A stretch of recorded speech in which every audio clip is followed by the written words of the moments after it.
Shalom. Shalom. Apa kabar juang Kristus? Puji Tuhan. Saya bersyukur pada Tuhan. Setiap kali saya dapat tugas, saya akan selalu bersyukur pada Tuhan. Berarti Tuhan masih mau pakai saya. Walaupun saya mungkin tidak layak di hadapannya, tapi Tuhan yang melayakkan. Saya bersyukur juga, saya mengucapkan terima kasih pada Bapak Ibu Gembala yang juga memberi kesempatan kepada saya. Saudara, kalau mungkin tadi kita bertemu di jalan, kemudian kita bertanya atau saya bertanya, kemana kamu akan pergi? Jawabannya pasti, kalau tanya ketemu di jalan tadi, kemana kamu akan pergi? Kemana kamu mau pergi? Ke gereja. Jangan sampai ketemu dengan saudara seiman lewat, kemana kamu? Ke Pacet, ke Terawas. Atau nanti kalau setelah ibadah ketemu sama saudara kita, tanya kemana kamu akan pergi? Ya mungkin ada yang bilang mau ke Terawas, ke Pacet, ke Malang, ke Batu.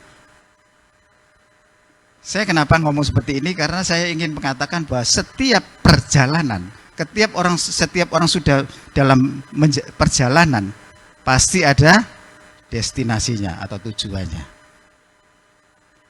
Jangan sampai ketemu di jalan kamu mau pergi kemana, nggak tahu. Ini bahaya. Berarti apa? Pernah enggak jumpai, mau kemana kamu? Nggak tahu.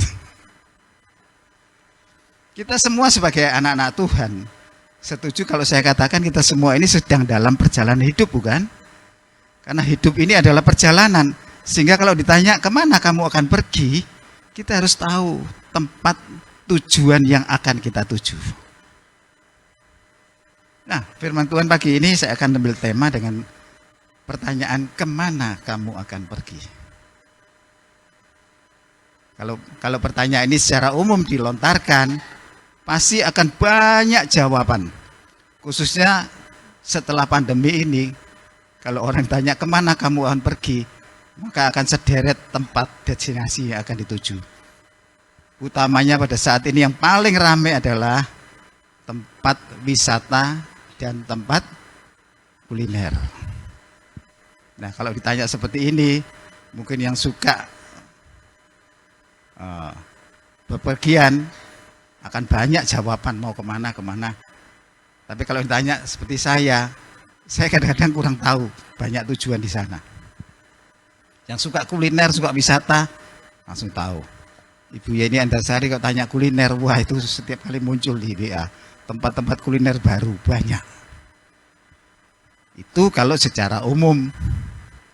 Tapi kalau kita ditanya secara rohani, kemana kamu akan pergi? Jawabannya apa? Ke surga. Kalau ditanya secara rohani, ditanya kemana kamu akan pergi, kita sebagai anak-anak Tuhan atau orang percaya, jawabannya yang kita tahu adalah dua. Satu pilihan tapi dua. Tidak banyak seperti tadi tempat tujuan yang saya katakan. Tapi masalahnya ini tergantung sekali dengan sebuah keyakinan. Apakah kita yakin ada kehidupan setelah kematian? Ini yang menjadi tanda tanya. Kalau Bapak Ibu yakin tidak ada kehidupan setelah kematian? Loh, kok ragu-ragu?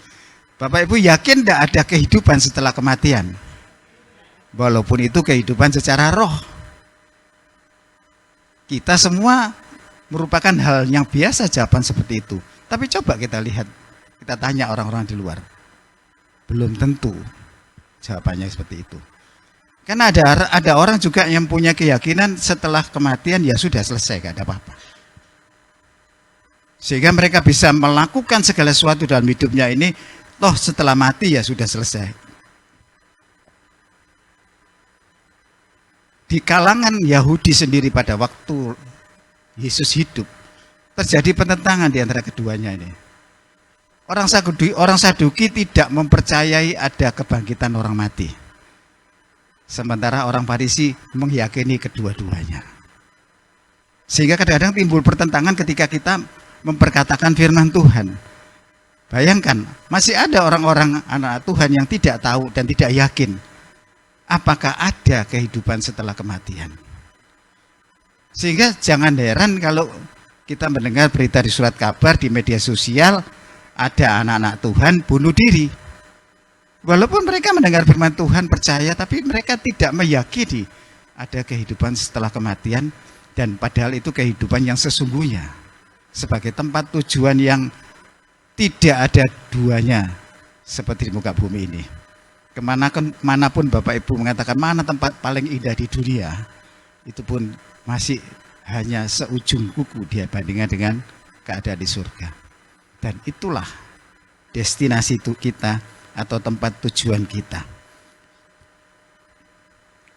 Satu ayat yang membuktikan bahwa memang ada kehidupan setelah kematian itu salah satunya adalah di 2 Korintus 5 ayat 1. Coba dibuka di sana. 2 Korintus 5 ayat 1.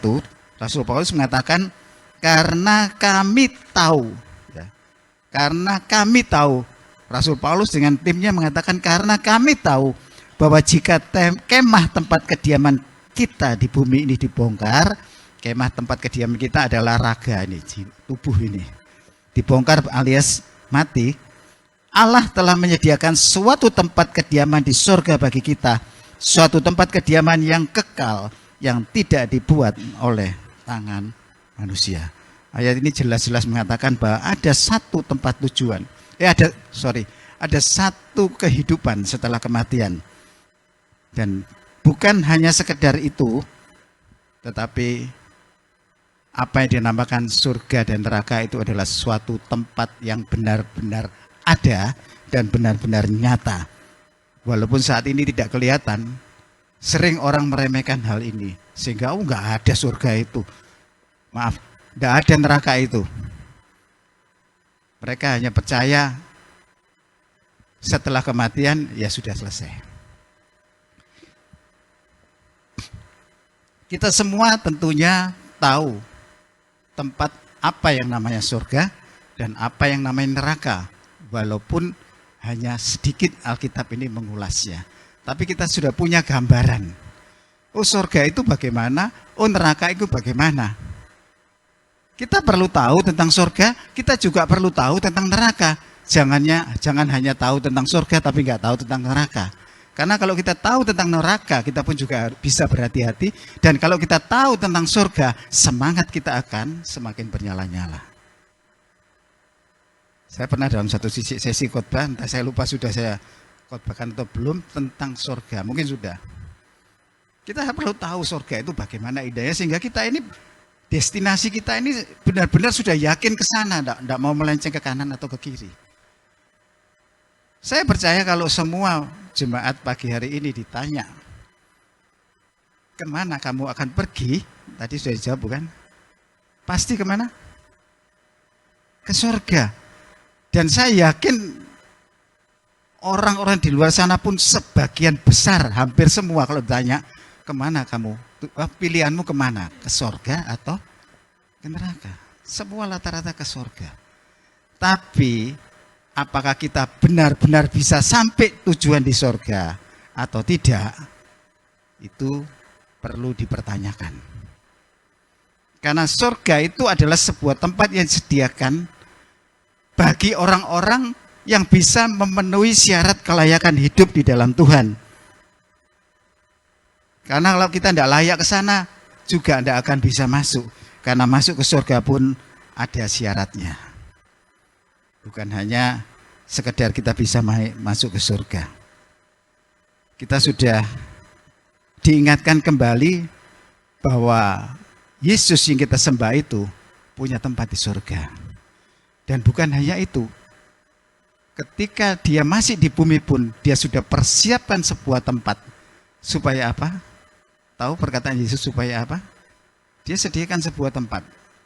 Supaya di mana dia berada, di situ kita berada. Ini suatu perkataan yang, waduh, rasanya hati ini, padahal kita sungguhnya nggak layak. Tapi Tuhan sudah ngomong, di mana aku berada, di situ pun kamu berada. Ini membuktikan apa? Rasa kasihnya yang begitu besar kepada kita, sehingga dia mengatakan seperti itu.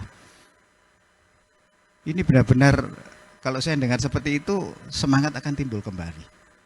Tuhan itu sangat rindu semua saudara yang ada di tempat ini satu kali kelak bisa bersama-sama dengan Dia. Amin. Enak loh bersama dengan Yesus itu. Di dunia ini jangan dibilang enak, enggak enak. Walaupun banyak hiburan-hiburan yang enak-enak itu banyak. Akan tetapi kalau dibanding dengan sorga itu tidak bisa dibandingkan. Dan saya katakan bukan sebuah alat pembanding. Kalau kita tahu seperti itu, sudah jangan ragu. Pastikan jalan Bapak Ibu adalah tetap menuju pada jalan tujuan ke surga. Kita bisa melihat ketika Yesus masih di dunia bersama dengan murid-muridnya, bahkan sampai akhir Dia naik ke surga. Yesus itu tidak tahu sesungguhnya apa tujuan sesungguhnya dari Yesus datang ke dunia. Mereka itu taunya hanya Yesus datang sebagai raja. Karena dinubuatkan di Yesaya pun dikatakan raja damai. Mereka menyalahartikan tentang raja itu. Sehingga mereka menganggap Yesus datang untuk bisa membebaskan semua bangsa Israel yang terjajah oleh bangsa Romawi pada saat itu. Petrus sendiri ketika ditanya, siapakah aku? Petrus bisa jawab, bukan? Engkaulah Mesias, anak Allah yang hidup. Akan tetapi nanti ketika Yesus akan naik ke surga, pertanyaan murid-muridnya itu sepertinya lupa dengan pengakuan Petrus sendiri. Petrus juga termasuk di dalamnya. Saya akan membahas dua bagian ayat antara Kisah Rasul pasal 1 ayat 6 sampai 11 dan Yohanes 14 ayat 1 sampai 4. Saya akan berkisar dengan itu karena ada kaitan yang erat di situ. Seperti tadi saya katakan, coba dibuka 1 Yohanes 2 ayat 6 tentang kelayakan hidup. Tadi supaya saya tidak sekedar ngomong, 1 Yohanes 2 ayat 6. Dikatakan di sana, barang siapa mengatakan bahwa ia ada di dalam Dia, ia wajib hidup sama seperti Kristus hidup. Kalau Bapak Ibu meyakini dia bahwa saudara ada di dalam Yesus, Yesus ada di dalam saudara, kita dikatakan wajib hidup sama seperti Yesus hidup. Gampang atau susah? Gampang atau susah? Tergantung dari Roh Kudus ada tidak di dalamnya. Susah, ya. Tapi kalau Roh Kudus ada di dalam kita, Dia yang akan mempermudah kita. Yang susah itu adalah menjaga hidup kita kudus. Karena kalau hidup kita tidak kudus, Roh Kudusnya tidak akan bisa bersama-sama bekerja dalam diri kita. Itu masalahnya. Tapi kalau Roh Kudus ada di dalam kita, itu bukan hal yang sulit. Sehingga lihat saja pernyataan Rasul Paulus. Bagiku hidup adalah Kristus dan mati adalah keuntungan. Ini jawaban mudah atau jawaban sukar? Halo, kok sepi ya? Jawaban mudah atau jawaban sukar? Jawaban Rasul Paulus ini loh. Dia ngomong, bagiku hidup adalah Kristus dan mati adalah keuntungan. Ini jawaban mudah atau sukar? Masa sukar? Itu jawaban yang dua-duanya itu sama enaknya. Berarti mudah. Perhatikan Bapak Ibu firman Tuhan, kalau tulis itu diselidiki yang dalam. Itu jawaban yang mudah. Kenapa? Karena Rasul Paulus selalu penuh dengan Roh Kudus. Sehingga dia mengatakan bagiku hidup, walaupun sesungguhnya hidup itu sukar, betul. Paulus mengalami kesukaran yang kita mungkin tidak akan mampu menghadapi. Tapi dia bisa menjalani. Karena apa? Karena ada Roh Kudus di dalamnya. Sehingga kita bisa menjalani kehidupan yang sukar ini menjadi mudah untuk tetap berada pada tujuan kepada ke surga. Tuhan itu sudah merencanakan sesuatu itu dengan begitu sempurna. Bahkan sebelum dunia dijadikan, Tuhan sudah punya rancangan yang sempurna. Ketika manusia pertama kali jatuh di dalam dosa, rencana itu sudah begitu lengkapnya. Semua sudah direncanakan dengan begitu lengkapnya tentang kedatangannya nanti Yesus harus datang ke dunia untuk menebus dosa manusia. Sehingga dia itu sudah ada persiapan untuk manusia yang tadinya katanya tidak mampu. Yesus tahu persis kemampuan manusia. Sehingga ketika dia pun harus pergi ke surga, dia sudah siapkan penggantinya.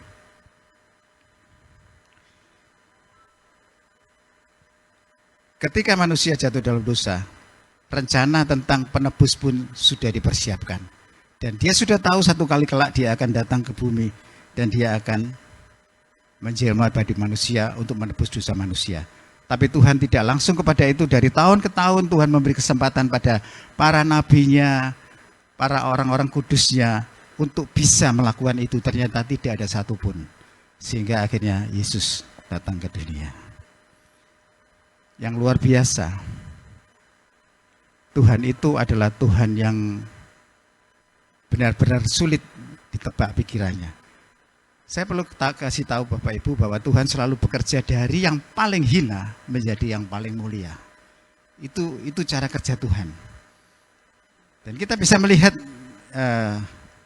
dia rencana itu ketika dia datang ke dunia, dia lahir di dalam mana? Palungan, bukan? Itu kelahiran yang paling hina. Tapi dia akan menjadi yang paling mulia. Dia lahir di mana? Ya, tadi sih dikatakan. Maksudnya dia lahir di kota Bethlehem. Kota yang kecil. Waktu itu mungkin tidak ada dalam peta. Sekarang sih ada. Termasuk kota yang kecil yang mungkin tidak dikenal orang. Tapi dia menjadi yang terbesar muncul dari sana. Kembali saya tanya, Bapak Ibu tahu enggak pusat pelayanan Yesus di mana? Pusat pelayanan dia selama di dunia itu di mana? Ada yang tahu? Pak Gem tahu tadi. Apa Pak Gem? Saya kok dengar tadi. Pak Gem jawab apa tadi? Mungkin Bapak Ibu nanya dari tempat pusat pelayanan Yesus itu adalah di Galilea. Bukan di Bethlehem, bukan di Yerusalem. Orang mungkin idealnya dia itu pusat pelayanannya ada di Yerusalem karena di sana ada Bait Allah. Saya kasih tahu, tempat pusat pelayanan Yesus itu ada di Galilea. Pertanyaannya kenapa di Galilea? Saya kadang-kadang ingin menyelidiki sesuatu yang kelihatannya tidak diperhatikan, tapi di situ itu rahasianya sebetulnya ada di situ. Kalau kita melihat Galilea itu tempat apa sih? Galilea itu adalah dulunya pada zaman Yosua adalah salah satu dari kota perlindungan. Tahu tentang kota perlindungan? Yang sudah baca Alkitab, sudah sampai di Perjanjian Baru sekarang. Apa kota perlindungan? Kota perlindungan adalah suatu kota atau tempat untuk orang bisa berlari ke sana ketika dia melakukan sesuatu pembunuhan tidak sengaja atau kasusnya masih ngambang. Dia bisa berlindung di kota perlindungan. Satu tempat yang aman karena ada yang melindungi. Tapi lewat waktu, kejadian itu berubah. Galilea itu menjadi satu tempat yang rusak, saya katakan. Sehingga menjadi cemoohan orang. Coba kita lihat, kita buka di Yohanes 7. Yohanes 7 ayat 41.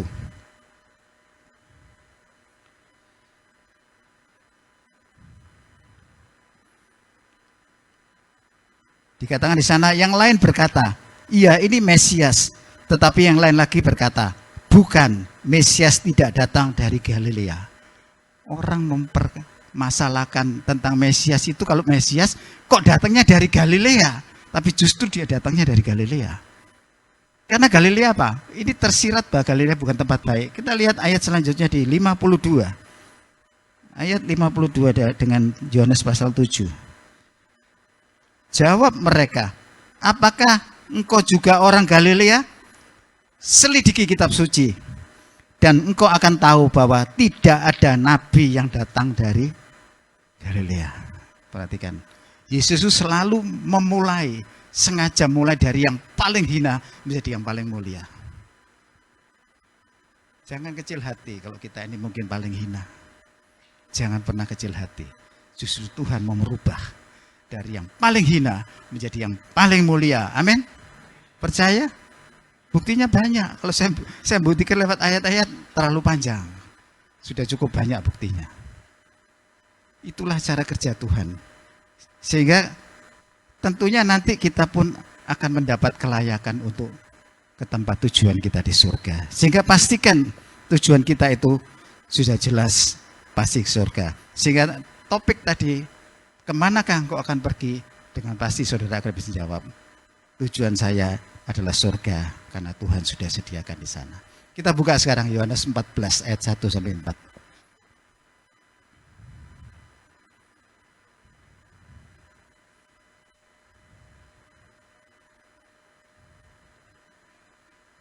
Saya bacakan untuk saudara. Janganlah gelisah hatimu, percayalah kepada Allah, percayalah juga kepadaku.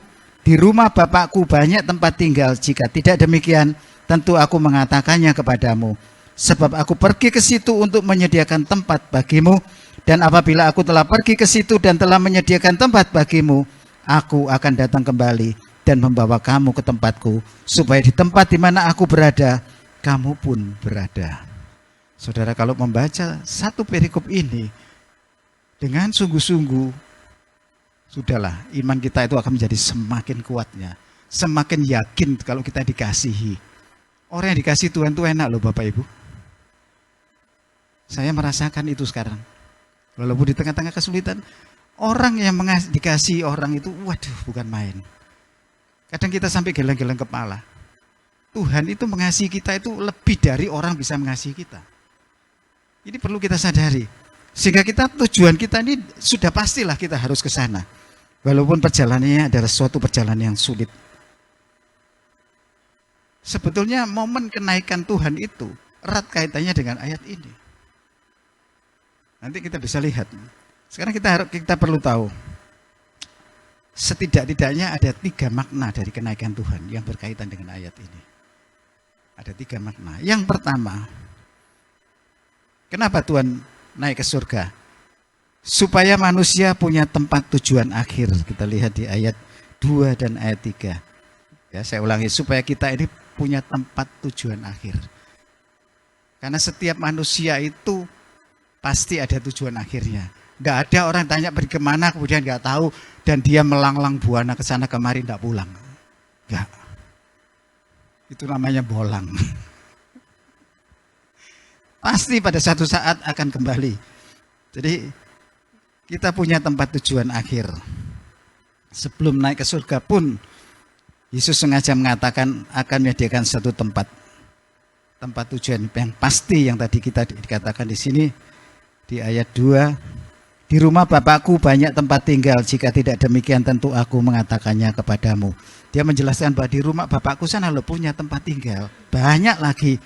Sebab aku pergi ke situ untuk menyediakan tempat bagimu. Aku naik ke surga itu untuk menyediakan tempat, bukan untuk apa-apa. Dan apabila aku telah pergi ke situ dan telah menyediakan tempat bagimu, aku akan datang kembali dan membawa kamu ke tempatku. Supaya tempat di mana aku berada, di situ pun kamu berada. Jadi sudah disediakan dengan baik, dengan banyak. Datang lagi dijemput, ayo ikut aku. Kalau tidak kasih pada kita nggak mungkin seperti itu. Tuhan tidak jemput juga nggak apa-apa. Dia punya kuasa, ya sudah kamu kalau sudah kembali naik ke surga, tak tunggu di sana. Tidak, Yesus datang, aku akan datang sendiri. Tak jemput kamu semua. Luar biasa. Luar biasa kalau kita merasakan kasih Tuhan, maka setidaknya kita pun juga akan semakin mengasihi Dia. Karena orang yang tidak bisa mengasihi itu karena tidak merasakan kasih. Jadi jangan salah kalau ada orang sampai tega semua orang tidak mengasihi seorang karena dia itu tidak merasakan kasih walaupun mungkin sudah dikasihi orang. Tapi ketika kita bisa merasakan kasih, maka kita akan bisa mengasihi. Dan luar biasa. Seperti tadi saya katakan di depan, di dunia sekuler banyak orang meragukan tempat tujuan akhirnya. Sehingga mereka mencari apa yang namanya keselamatan. Kita kalau punya kepastian seperti hari ini kita dengar, kita ini bersyukur loh. Karena kita bisa melihat di luar sana. Ketika mereka mencari tempat tujuan akhirnya, Mereka dibelokkan pengetahuannya pada satu tempat yang diciptakan oleh manusia sendiri, sehingga mereka menjadi salah arah. Kita pernah mendengar bahwa banyak jalan menuju ke Roma, itu betul. Tapi mereka juga ada yang mengatakan ada banyak jalan menuju ke surga. Ada banyak agama tujuannya tempat tujuannya sama, belum tentu. Hanya kita yang meyakini kita ini punya satu tempat tujuan. Hanya ada satu jalan menuju ke surga. Lewat siapa? Dia sudah jelas mengatakan aku inilah jalan dan kebenaran dan hidup. Dan itu, jalan itu tidak diketahui murid-muridnya. Nanti bisa saya buktikan. Walaupun dia sudah 3,5 tahun bersama Yesus, muridnya itu tidak tahu jalan itu. Kita sekarang dengan gampangnya menjawab seperti itu. Itu bersyukur. Karena kita sudah mengetahui dan kita dituntun oleh Roh Kudus untuk bisa mengetahui. Kalau orang sudah tahu tempat tujuan akhirnya, yang namanya bunuh diri itu tidak mungkin akan terjadi. Hanya orang yang tidak tahu tempat tujuan akhirnya dan tidak mempercayai bahwa ada kehidupan setelah kematian, dia akan mengambil jalan pintas. Karena dia menganggap selesailah sudah urusan itu. Padahal bukannya dia menghilangkan masalah, tapi dia memperbesar masalah. Karena masalahnya ketika bunuh diri, tempat tujuan akhirnya sudah pasti, tidak usah ditanya. Kalau kita pasti ke surga, mereka pasti ke neraka. Karena itu bunuh diri adalah sesuatu yang tidak berkenan di hadapan Tuhan. Dan melalui ayat tadi yang kita baca, kita jelas sudah menjadi yakin, seyakin-yakinnya bahwa kita ini punya tempat tujuan. Jadi jangan pernah sia-siakan hidup ini, jangan pernah belok dari tujuan ini. Kita jangan terbuai dengan kenikmatan dunia sehingga di dalam pikiran kita ini terancang tujuan-tujuan yang akan kemana-kemana di muka bumi ini. Menikmati kenyamanan hidup di dunia membuat saudara semakin jauh dari Tuhan. Perhatikan itu. Membayangkan kenikmatan-kenikmatan dunia membuat semakin jauh dari Tuhan. Tapi kalau kita dekat dengan Roh Kudus, kenikmatan yang bisa kita capai itu tidak bisa terlukiskan lewat pemandangan-pemandangan yang ada di dunia ini. Amin. Tidak masalah kita mau refreshing kemana aja, tidak ada masalah. Tapi kalau itu sudah terpola di pikirannya, yang dipikirkan itu aja, pergi gereja sih pergi gereja, tapi pikirannya sudah melayang, nanti saya di sana ya, makan apa. Tidak akan firman Tuhan itu masuk. Tidak akan. Ini saya ngomong bukan untuk saudara, saya dulu juga. Usahakan ketika di gereja, seperti Bunda pernah mengatakan, dari awal sampai akhir tetap terhubung sama Tuhan. Walaupun kita kadang sering melupakan itu, termasuk saya juga. Tapi kita berusaha supaya tujuan kita, jalan kita ini benar-benar tetap kepada tempat tujuan akhir. Sebagaimana manusia ini punya tempat tinggal. Saya tanya tentu semuanya di sini mesti rumahmu mana? Pasti ada bukan? Walaupun itu kontrakan, walaupun itu kos, tapi tetap ada. Demikian juga roh kita butuh tempat tinggal. Jangan sampai kita ini gentayangan. Kita harus tahu. Mbak Eno sudah siap sebuah jawaban rupanya. Sekali lagi saya katakan kita harus benar-benar yakin, seyakin-yakinnya. Sehingga kita ini punya tujuan yang pasti. Namun kita jangan punya pandangan, tidak salah orang ngomong, ya nanti kita ketemu lagi di sana, betul ketemu. Tapi saya katakan di sana akan semuanya sama. Tidak ada pendeta, tidak ada gembala, tidak ada worship leader, tidak ada ketua kaum muda, semuanya sama. Kalau di sini kita bisa saling menguatkan, di sana pribadi lepas pribadi per KTP seperti katanya Ibu Gembala. Akan tetapi di sana kita akan menikmati sesuatu yang sulit melukiskan karena saya sendiri belum ke sana. Yang kedua, makna dari kenaikan Tuhan, Tuhan naik ke surga adalah, yang kedua adalah supaya kita bisa bersama-sama dengan Dia. Kalau tahu tadi supaya kita punya tempat tujuan yang akhir yang pasti, sekarang kita akan supaya kita bisa bersama-sama. Ayat 3b tadi mengatakan, aku akan datang kembali dan bawa kamu ke tempatku, supaya di tempat di mana aku berada, kamu pun berada. Kita punya tujuan akhir sudah betul di surga. Apa kita tidak ingin bersama-sama dengan Yesus? Sementara kita bisa melihat begitu besarnya kasih Yesus. Otomatis kalau ditanya, iya saya pasti ingin sama Yesus. Karena Yesus begitu mengasihi saya.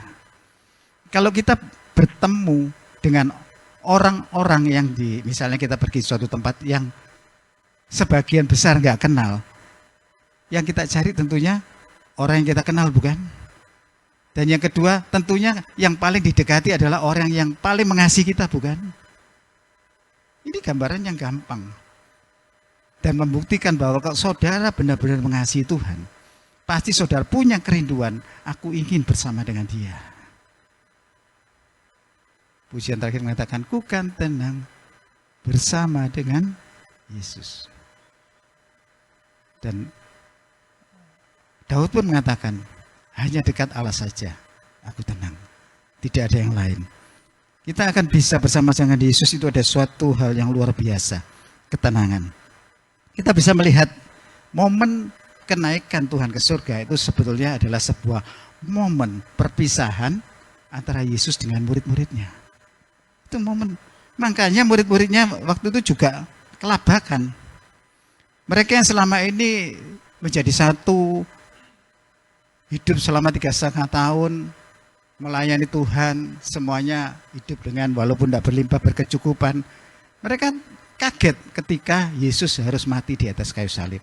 Sehingga mereka semua kembali kepada pekerjaannya mula-mula.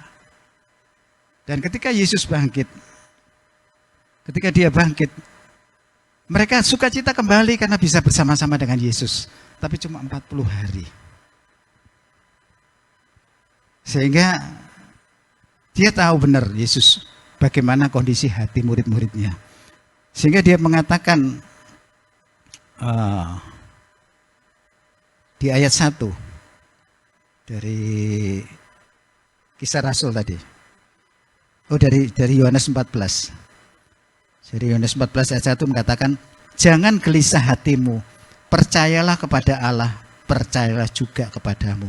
Dia tahu persis bahwa nantinya, walaupun ini belum terjadi, kalau Dia akan tinggal, naik ke surga, jangan gelisah dan gentar hatimu. Karena waktu itu pasti dia gelisah dan gentar hati.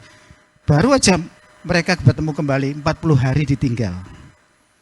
Tapi Yesus menenangkan murid-muridnya dengan berkata di Kisah Rasul 1 ayat 8. Coba dilihat, Kisah Rasul 1 ayat 8.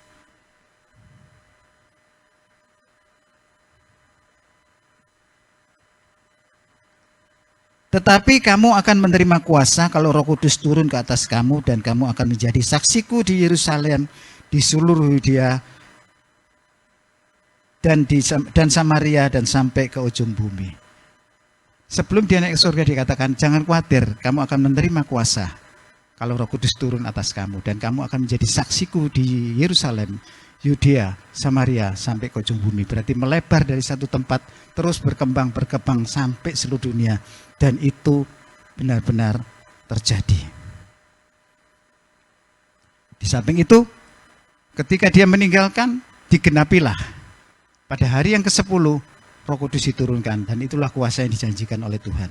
Dan dengan itulah, maka murid-muridnya menjadi sebuah pribadi yang berubah 180 derajat.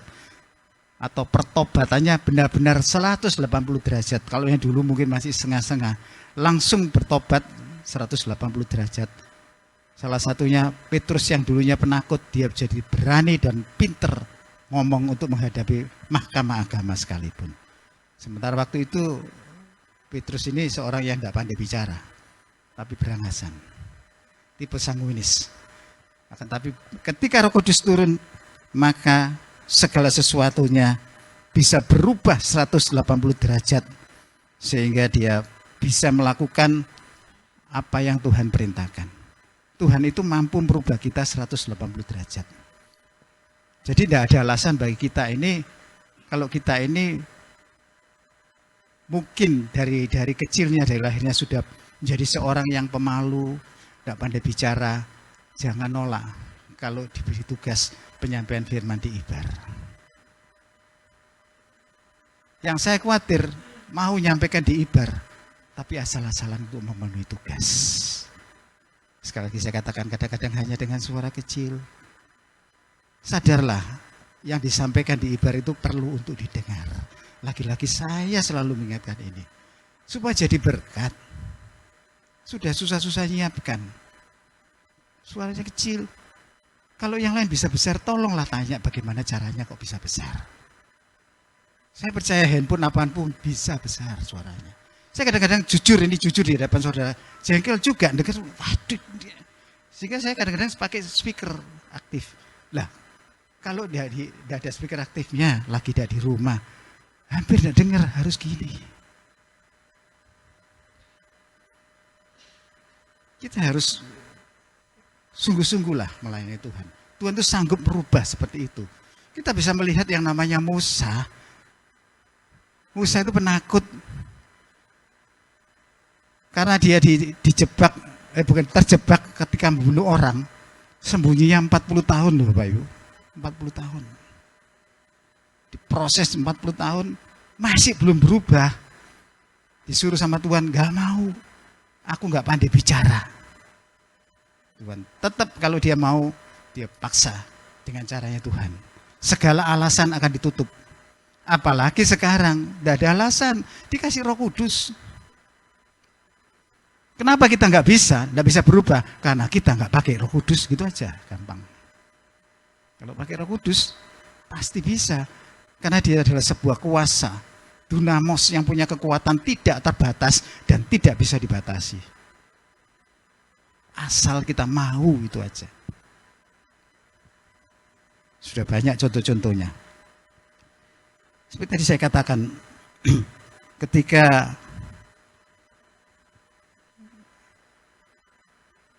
Yesus tanya, ketika ada seorang muridnya, yaitu Thomas, bertanya tentang jalan ke surga. Kita lihat di Kisah Para Rasul tadi. Kita lihat dulu Kisah Rasul 1 ayat 7. Ini adalah jawaban mulai ayat 6 aja, mulai ayat 6. Maka bertanyalah mereka yang berkumpul di situ, Tuhan, maukah engkau pada masa ini memulihkan kerajaan Israel? Ini pertanyaan murid-muridnya yang lagi-lagi nggak tahu tujuannya Tuhan Yesus itu naik ke surga. Tujuan Yesus datang ke dunia. Jawabannya sudah melayang tentang pembebasan bangsa Israel. Dia nggak tahu kalau saat itu saat terakhir Yesus mau naik ke surga. Dia masih tanya seperti itu. Yesus jawab apa? Engkau tidak perlu mengetahui masa dan waktu yang ditetapkan Bapa sendiri menurut kuasanya. Jawaban Yesus adalah bukan jawaban langsung dari pertanyaan murid-muridnya. Dia cuma mengatakan ada masa dan waktu. Berarti kamu tidak usah tanya tentang kapan dibebaskan. Ada saatnya Tuhan akan membebaskan ketika Yesus datang kali kedua sebagai raja di atas segala raja. Itulah nanti. Jadi dia tidak jawab secara langsung. Itulah salah satu karakter Tuhan yang perlu kita ketahui. Kalau itu tidak sesuai dengan rencananya, tidak berkenan di hadapannya, Tuhan tidak akan jawab. Dia akan jawab pada sesuatu yang lebih inti lagi yang dia katakan. Demikian dengan kehidupan kita. Kita jangan pernah berusaha untuk mengatur Tuhan. Jangan pernah. Karena rancangan Tuhan sudah begitu sempurnanya. Kadang-kadang kita bisa mengacaukan rancangan itu. Tidak usah saudara, saya sendiri. Dalam perjalanan hidup saya akhir-akhir ini saya merasakan waktu itu salah. Wah iya, saya mencoba mengatur Tuhan. Kalau habis seperti ini, oh Tuhan berarti maksudmu seperti ini. Tidak salah loh. Tapi ketika saya sudah mulai membiasakan itu, sepertinya Tuhan negor karena itu nggak terjadi. Sepertinya dibikin semakin parah. Setelah saya sadar, tugas saya cuma satu toh. Ketika kita beriman, apa tugasnya? percaya saja. Tidak usah dirancang-rancang macam-macam. Percaya saja. Apapun yang kamu minta, kamu akan menerima. Kalau kamu mintanya dengan iman percaya. Gak usah dirancang Tuhan itu. Dan saya tidak bisa buktikan satu persatu. Ketika Tuhan diatur, semakin celakalah kita. Karena saya belum menguasai ini. Ada banyak ayat di mana membuktikan bahwa ketika Yesus diatur, salah-salah kita kena kutuk. Jadi kita harus benar-benar semuanya itu berserah pada Tuhan. Karena tujuan kita cuma satu, cukup sama-sama dengan Dia. Nanti Dia yang akan ngatur semuanya. Dalam kehidupan kita, yakinilah atau pastikan bahwa hidup kita sampai hari ini itu tetap bersama-sama dengan Dia. Karena kalau tidak, celakalah kita. Seperti tadi saya katakan tentang jalan tadi. Kalau kita lihat di ayat di Yohanes. Coba kita kembali ke Yohanes 1 tadi, Yohanes 14. Kita lanjut ke ayat 5-nya dari Yohanes 14, di sana dikatakan, kata Thomas kepadanya, Tuhan, kami tidak tahu kemana Engkau pergi. Jadi bagaimana kami tahu jalan ke situ? Tidak mudeng murid-muridnya ini. Ditanya, di mana kamu berada? Di situ aku berada. Aku akan pergi pada suatu tempat. Dia tanya, jalannya itu kami tidak tahu kemana Engkau akan pergi. Jadi kami tahu jalan ke situ. Padahal dia ngomong, aku akan pergi untuk menyediakan tempat. Dan kalau aku sudah dapat tempat, aku akan datang kembali membawa kamu. Thomas masih tanya, jalannya itu kemana? Atau dikatakan, bagaimana kami tahu jalan ke situ? Jawaban dari Yesus mengatakan, sekiranya kamu mengenal aku, pasti kamu juga mengenal Bapakku. Sekarang ini kamu mengenal Dia dan kamu telah melihat Dia.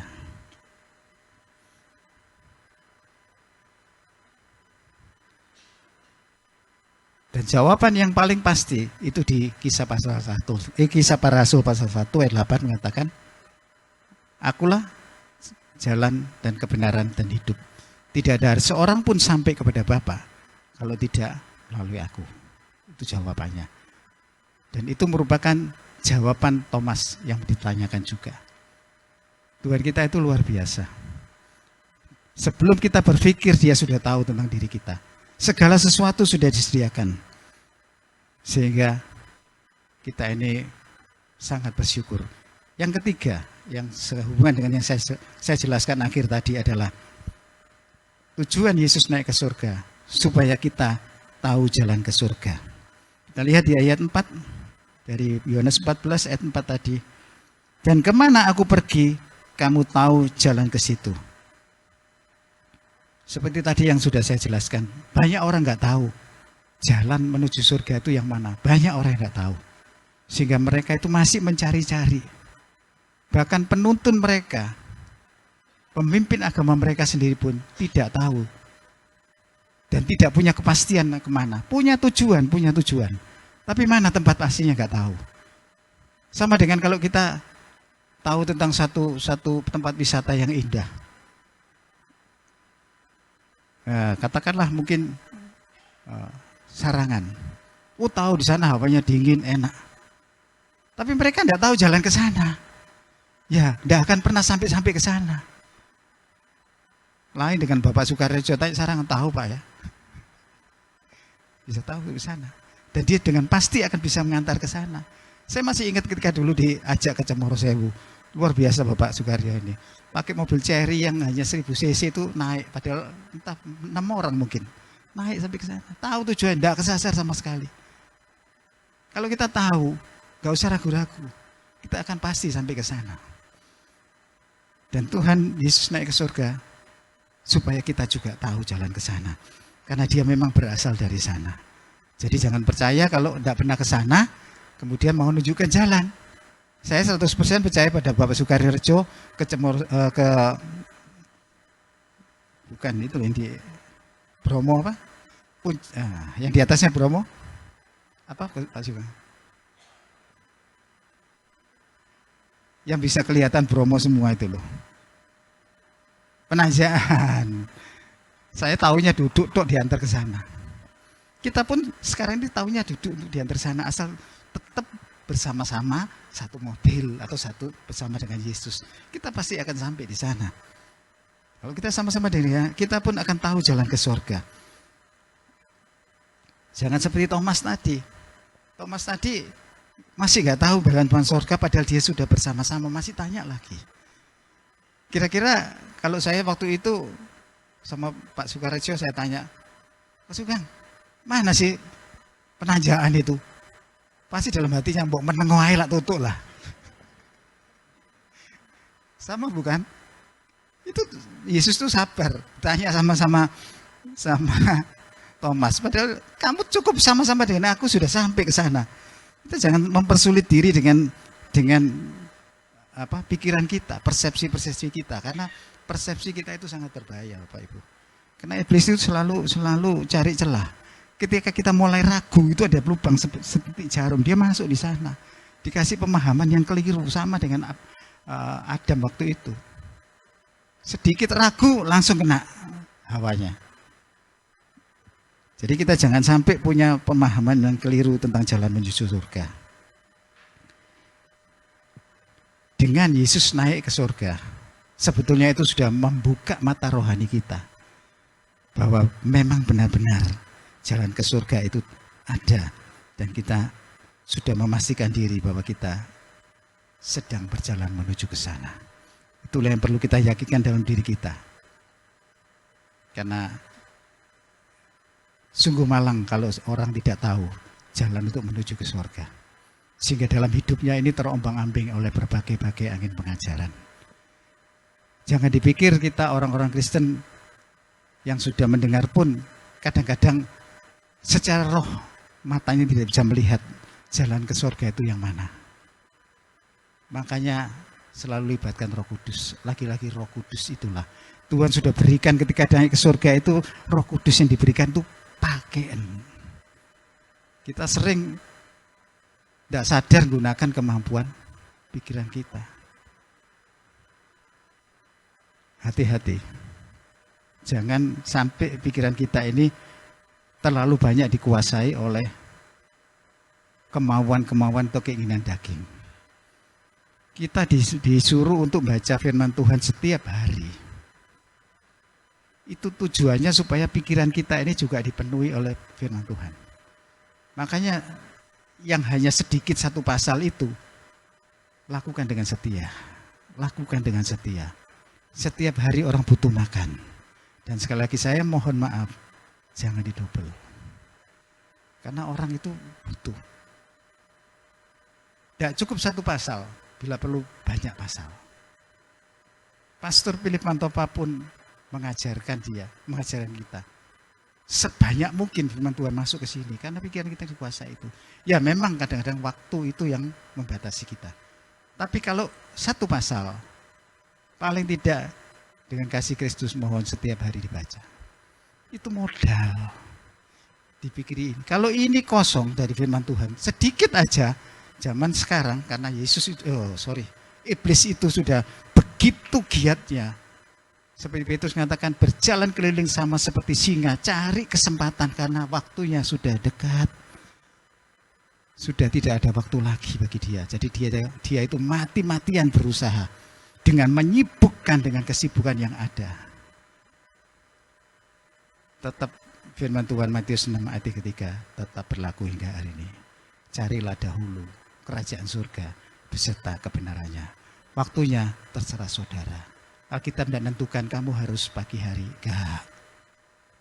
Cuma memang waktu pagi hari adalah waktu yang terbaik menurut kita. Kalau enggak sempat, di mana bisa menenangkan diri, gunakan waktu itu sebagai waktu prioritas. Yang waktu prioritas ini, kita sadar benar-benar itu butuh untuk kita. Yang kita butuhkan. Kalau yang kita butuhkan, kita sadar bahwa itu yang kita butuhkan, otomatis kita akan mencari waktu yang khusus. Sama dengan saudara ketika akan bertemu dengan seseorang. yang menjanjikan sebuah hadiah besar. Tolong jam sekian kamu temui saya mau tanya, apa yang lain gak minggir? Atau mendapat satu tender besar, kontrak besar, temui saya jam sekian. Apa enggak minggir yang lain? Gambarnya seperti itu, saudara. Mohon maaf, bukan karena saya sekarang sudah tidak bekerja, tapi saya mau sadar seperti itu. Tuhan tidak minta waktu kita penuh. Tidak. Tentukan saja. Karena kita butuh bersama-sama dengan Dia. Supaya apa? Kita tetap berada pada jalan menuju surga. Walaupun kita sudah tahu.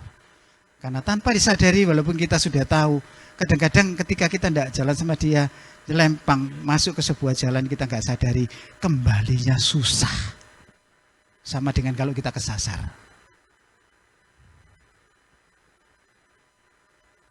Mudah-mudahan firman Tuhan yang singkat pagi hari ini benar-benar bisa semakin memantapkan iman kita.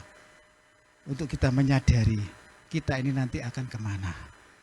Kalau kita tahu tujuan kita, tentu kita akan fokus ke sana. Sama dengan ketika orang ditanya kamu kemana, pasti waktu itu dia fokusnya ke sini. Bukannya nanti mampir sana, mampir sini. Enggak, ke gereja tadi kan hanya satu jalan yang sudah nggak noleh-noleh kita ke sini. Ke surga juga akan menjadi seperti itu. Kalau kita melakukan, kita sadar dengan 3 hal tadi. Yang pertama adalah supaya kita tahu bahwa kita punya tempat tujuan akhir. Supaya kita bisa bersama-sama dengan Yesus dan supaya kita tahu jalan ke surga. Amin. Tuhan memberkati.